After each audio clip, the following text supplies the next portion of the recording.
Charge നിൽക്കുന്നതിന് പണ്ടാണ്. Charge നിൽക്കണമെങ്കിൽ ബാറ്ററി ഹെൽത്ത് ചെക്ക് ചെയ്തൊക്കെ. അതിനത് ഐഫോൺ അല്ല. ഐഫോണിൽ മാത്രമല്ല, നമുക്ക് ലാപ്ടോപ്പിലും ബാറ്ററി ഹെൽത്ത് ചെക്ക് ചെയ്യാം. അതെങ്ങനെ? അത് വളരെ സിമ്പിൾ അല്ലേ. ഇതിനായി Windows+R ക്ലിക്ക് ചെയ്യുക, എന്നിട്ട് PowerShell എന്ന് ടൈപ്പ് ചെയ്യുക, എൻ്റർ ചെയ്യുക. ദെൻ മുകളിൽ കാണുന്ന കമാൻഡ് ടൈപ്പ് ചെയ്യുക. ഓക്കെ, എന്നിട്ട് എൻ്റർ ചെയ്യുക. എൻ്റർ അടിച്ചതിന് ശേഷം വിൻഡോസ് ഒരു ബാറ്ററി റിപ്പോർട്ട് തയ്യാറാക്കിയിട്ടുണ്ടാവും HTML ഫോർമാറ്റിൽ. അത് കോപ്പി ചെയ്യുക.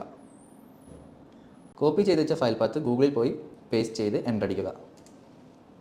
ബാറ്ററി റിപ്പോർട്ടിൽ ഡിസൈൻ കപ്പാസിറ്റി എന്നും ഫുൾ ചാർജ് കപ്പാസിറ്റി എന്നും കാണിക്കുന്നുണ്ടാവും. ഡിസൈൻ കപ്പാസിറ്റി എന്ന് പറഞ്ഞാൽ ലാപ്ടോപ്പ് വാങ്ങുന്ന സമയത്തുള്ള കപ്പാസിറ്റിയും, ഫുൾ ചാർജ് കപ്പാസിറ്റി എന്ന് പറഞ്ഞാൽ ലാപ്ടോപ്പിൻ്റെ ഇപ്പോഴത്തെ ബാറ്ററി കപ്പാസിറ്റിയുമാണ്.